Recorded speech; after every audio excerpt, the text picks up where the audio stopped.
Ibambe! Ibambe! Ibambe! Ibambe! Olá, guerreiros e guerreiras. Bem-vindo de volta ao seu canal de História Negra.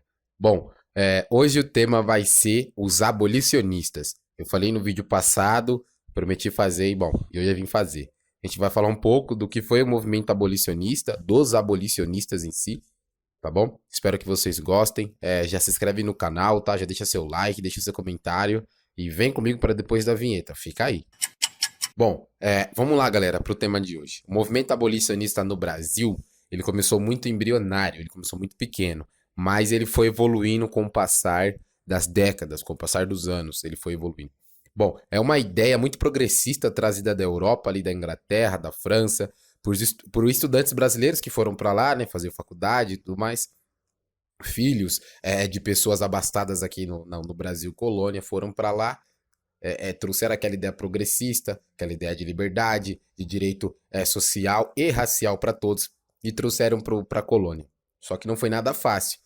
Os abolicionistas em seu cerne eram pessoas de classe média alta, eram abastados mesmo, incluíam advogados, médicos, religiosos, políticos, enfim. Mas tudo na colônia conspirava contra a abolição da escravidão. Tudo conspirava contra. Imagina você, seu pai, dono de engenho, ele tem escravos, né? Que ali fizeram a fortuna dele, consequentemente a sua, que você vai herdar. E aí você vai brigar para que não tenha mais escravos? Então é uma ideia um tanto quanto conflituosa. Mas existiram pessoas, graças ao bom Deus, existiram pessoas que lutaram contra isso. Mesmo nessa condição, eles lutaram contra isso. E já existiam pessoas que elas entenderam que a escravidão era um mal para o país. Veja, que era um mal para o país. E também teve muita pressão externa, né? Tem aquele mito que dizem que a princesa Isabel, né, por um ato de bondade, de caridade, que ela tinha gostava dos negros, não. Ela leva a honra de ter libertado os escravos, mas não. Ela foi uma pressão política que ela sofreu, várias leis que antecederam a Lei Áurea, né? Várias leis, a pressão política, a pressão internacional para que o Brasil abolisse a escravidão. Então não foi algo que ela quis fazer, algo que ela foi obrigada.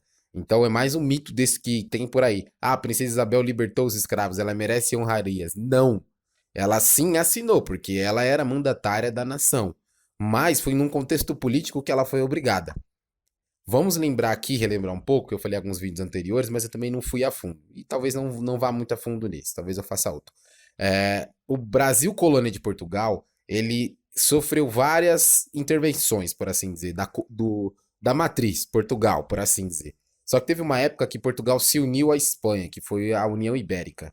Foi meio que obrigado à união, mas se uniu. Daí o imperador de Portugal, Dom Pedro I, ele veio refugiado para o Brasil, colônia.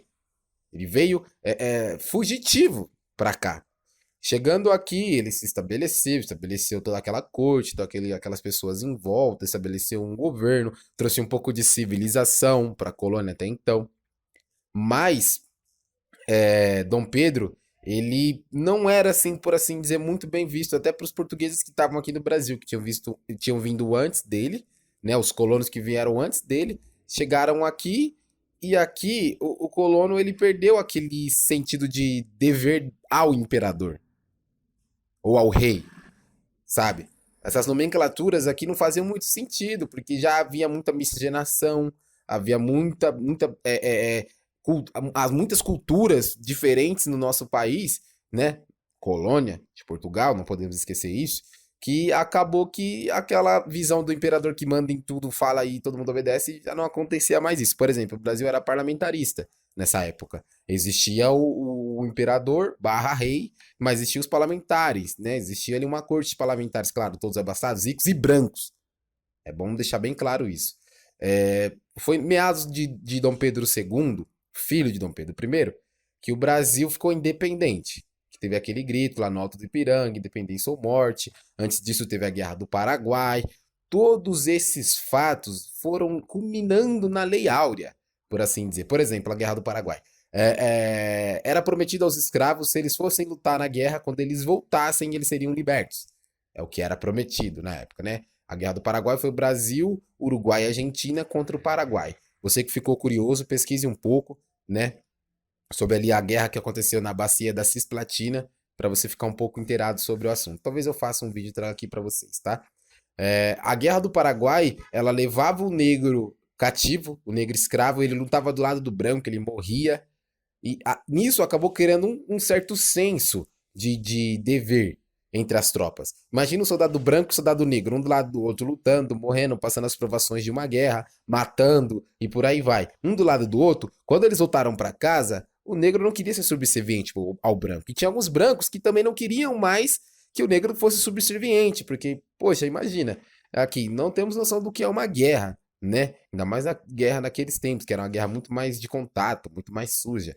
Então, existiam vários pensamentos, e nisso tinha um movimento abolicionista. Eram pessoas inteligentes, pessoas que tinham dinheiro e que tinham influência. E foram batalhando, alçando, galgando espaço para tentar acabar com a escravidão. Tinham abolicionistas que compravam os negros dos seus senhores para depois dar alforria. Tinham abolicionistas que forçavam leis, que as leis passassem ali naquela espécie de congresso, naquela corte real, para que fosse flexibilizado a situação do negro. E essas leis são várias, mas as mais importantes, Eusébio de Queiroz, Lei do Ventre Livre, Lei de Sexagenário e por aí vai outras leis, até culminar na Lei Áurea. Eu vou trazer um vídeo aqui para vocês explicando cada lei separadamente, tá? Se eu for falar aqui, eu vou ficar lendo textos e textos e vai ficar uma coisa meio robótica, tá bom? Bom, essas leis elas foram culminando e foram colocando pressão cada vez mais na coroa portuguesa, que já estava instalada no Brasil. Vamos dizer Brasil, né? Porque já era independente, né? Na verdade, já era independente. Foram fazendo pressão em cima da coroa e a coroa não teve outra escolha. Dom Pedro II, na verdade, ele não tinha um filho homem, né? Há relatos que até tinha um, mas morreu num combate, ou não ficou muito bem claro isso, ou morreu de alguma espécie de doença. Não tinha um consenso, por assim dizer, sobre isso. E daí ficou para sua filha, a Princesa Isabel, basicamente. E ela era muito jovem, né? Há relatos que também era muito promíscua, né? Cada um tira a sua opinião, mas os livros deixam meio implícito essa questão. E ela não conseguia governar muito bem o país. Então ela tinha pessoas em volta que ajudavam ela, pessoas mais capacitadas, políticos mais capacitados para isso. Só que a pressão era muito grande, tanto internamente, né, dos abolicionistas, de todo aquilo que eu expliquei um pouquinho antes, e também da pressão dos países europeus. E também dos Estados Unidos, que tinha, assim, tinha acabado de sair assim da sua independência, da sua guerra de independência, tinha uns 30, 40 anos, então já estava bem fomentado aquilo, já tinha abolido a escravidão também, então fazia muita pressão no Brasil colônia. E a Inglaterra vinha e realmente batia muito forte nisso. Os ingleses já tinham aquela mentalidade de que para o país poder crescer, eles tinham que coexistir. E tudo que a Europa consumia, basicamente, vinha daqui, da América do Sul em si, do Brasil, da Argentina, do Chile, Venezuela, Uruguai, né, Guiana Francesa, tal. Vinha tudo daqui. Então eles queriam que aqui o mercado interno se acalmasse, se assentasse para que os produtos ficassem mais baratos, a produção, né, fosse mais confiável, por assim dizer, né? Então, eles tinham essa mentalidade e faziam muita pressão na colônia. E foi assim que acabou acontecendo a Lei Áurea. Como eu já disse, eu vou explicar em outro vídeo cada lei, que eu falei muito rápido, eu sei disso. Vou explicar cada lei separadamente, tá bom? Aqui a gente quer falar dos abolicionistas. E para falar dos abolicionistas, a gente não pode deixar de falar José do Patrocínio e Joaquim Nabuco.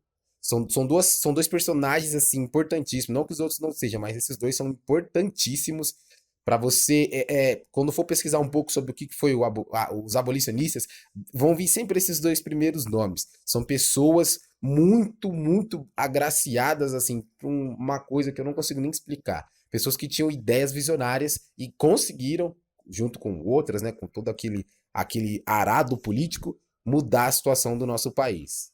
Ou em tese, né, mudar a situação do nosso país. Por exemplo, Joaquim Nabuco, ele foi o fundador da Academia de Letras, sabe?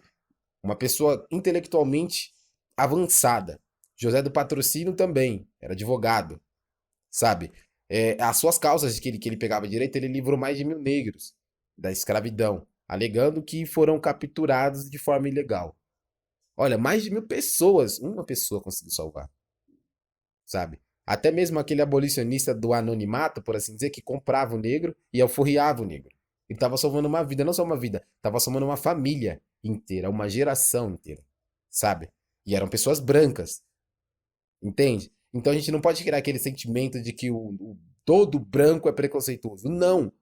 Todo lugar tem uma maçã podre, toda instituição, na polícia, na política, na música, no audiovisual, toda profissão tem suas maçãs podres, mas tem as pessoas boas também de coração, né? E são graças a essas pessoas que estamos onde estamos. Nós somos negros, somos brancos, somos pobres, abastados, enfim, temos a nossa liberdade de expressão graças a essas pessoas.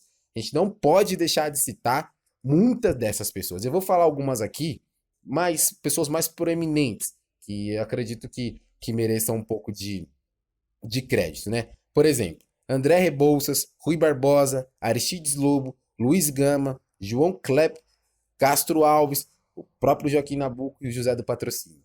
São pessoas assim de um intelecto fenomenal. Claro, ninguém é perfeito, né?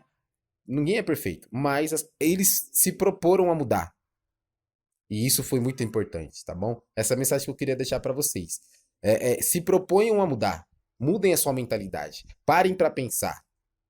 Peraí, me foi passado que a princesa Isabel era boazinha, ela quis abolir a escravidão, ela quis libertar os escravos. Não, ela não teve opção, ela foi obrigada. Tá bom? Foi mais um mito que te contaram, mais uma mentira. E espero ter ajudado a quebrar esse paradigma na sua mente, tá bom? Bom, esse foi o vídeo de hoje, tá? Um vídeo bem curto, né? É um tema que eu queria conversar um pouco mais, mas é bem curto. Eu quero instigar a sua curiosidade, tá bom? Não perca o próximo vídeo. Muito obrigado você que ficou. Se inscreve no canal, deixa o seu like, deixa seu comentário, tá bom? E até um próximo. Fui!